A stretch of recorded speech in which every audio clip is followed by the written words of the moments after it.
നല്ല അന്യായ feel good experience തരുന്ന ഒരു പടമാണ് ബെത്ലഹേം കുടുംബയോട്. ഒരുപാട് ചിരിക്കാണ്ട്. ഈ അടുത്ത കാലത്തൊന്നും ഇത്രയും ചിരിച്ചില്ല. ചിരിച്ച് മറഞ്ഞു എന്ന് പറഞ്ഞ് പറയാം. അത്രയും ഹ്യൂമറുള്ള ഒരു പടമാണ്. ബേസിക്കലി ഇതൊരു ലവ് ട്രാക്കാണ്, ലവ് സ്റ്റോറി ലൈൻ തന്നെയാണ്. നമ്മുടെ മമിതയും നിവിൻ പോളിയും തമ്മിലുള്ള ആ ഒരു ഏജ് ഡിഫറൻസ്, അതിൻ്റെ പേരിലുള്ള ലവ് സ്റ്റോറി തന്നെയാണ് സിനിമയുടെ ഒരു ബേസിക് ലൈനെങ്കിലും ഇതിൻ്റെ ഇടയിൽ കൊടുത്തിട്ടുള്ള എല്ലാ ഹ്യൂമറും ഈ പടത്തിൽ വർക്കായിട്ടുണ്ട്, start to end throughout. അതുകൊണ്ട് തന്നെ ഭയങ്കര അധികം ഒരു പോയിന്റിൽ പോലും നമുക്കിങ്ങനെ ഈ പടം ഇത്ര സീരിയസ് ആയി, അല്ലെങ്കിൽ പടം ഭയങ്കര അധികം ട്രാക്ക് മാറി പോയി, അങ്ങനത്തെ ഒരു സെറ്റപ്പ് ഇല്ല. നമുക്ക് ഫുൾ ഓൺ ഫുള്ളായിട്ട് നമ്മങ്ങനെ ഒരു ഫൺ മോഡിൽ നമ്മൾ കണ്ടിരിക്കുന്ന പറയില്ല, ആ രീതിയിലുള്ള സാധനമാണ്. ഈവൻ ഇതിൻ്റെ ഒരു ഇൻ്റർവെൽ എന്ന് പറഞ്ഞാൽ ആദ്യത്തെ 1 മണിക്കൂറുള്ളൂ. പിന്നെ ഒരു 1.5 മണിക്കൂറൊക്കെ ഞാൻ ഇവർ എന്താ കാണിക്കാൻ പോകുന്നു, ട്രാക്ക് വേണം മാറുമെന്ന് വിചാരിച്ചാലും സ്റ്റിൽ അതേ വൈബിൽ തന്നെ ഒരു പിടിച്ചിട്ടുണ്ട്. ഭയങ്കര എൻഗേജിംഗ് ആയിട്ടുള്ള പടം, ഭയങ്കര അധികം ഫൺ ഫീൽഡ് ആയിട്ടുള്ള ഒരു പടം.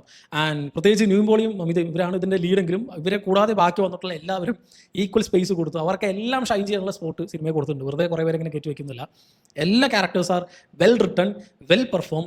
എക്സെപ്ഷനലി അതിൽ തന്നെ ഇവർ രണ്ടുപേര് പഴയ ഒരു vintage Nivin Pauly is back എന്നൊക്കെ പറയില്ല, ആ രീതിയിലുള്ള സാധനം. നമ്മൾ ആളുടെ ആ ഒരു കുഞ്ഞു മാനറിസം അങ്ങനെ കുറേ കാലമായിട്ട് ആ ഒരു മിസ്സായിട്ടുണ്ടായിരുന്ന സാധനമൊക്കെ നമുക്ക് അതേപോലെ ഒരു പടത്തിൽ തിരിച്ചിട്ടുണ്ട്.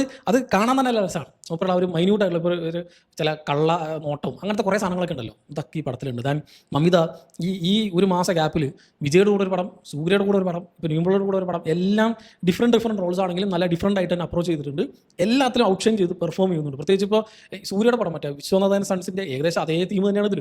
പ്രായം ഏജ് ഡിഫറൻസ് ഉള്ള ഒരു ലവ് സ്റ്റോറി, അതേ സാധനം തന്നെയാണ് ഇതിൽ. പക്ഷേ അതിലുള്ള ക്യാരക്ടർ അല്ല നമുക്ക് ഇതിലെ മമിതനെ കാണാൻ പറ്റുക. എൻ്റയർലി ഡിഫറൻ്റ് ആയിട്ട് ബ്രൈറ്റായിട്ട് പെർഫോം ചെയ്യാൻ ഒരു ആക്ട്രസിന് പറ്റുന്നുണ്ട്. ഐ തിങ്ക് ആളുടെ കരിയറിലെ, മമിതയുടെ കരിയറിലെ പീക്കിലാണ് ഇപ്പോൾ എന്ന് പറയാം. എല്ലാം വന്നു പോകുന്ന എല്ലാത്തിലും ഷൈൻ ചെയ്ത് പോകുന്നുണ്ട്. എനിക്ക് ഈ സാധനം ഭയങ്കര ഇഷ്ടമായി.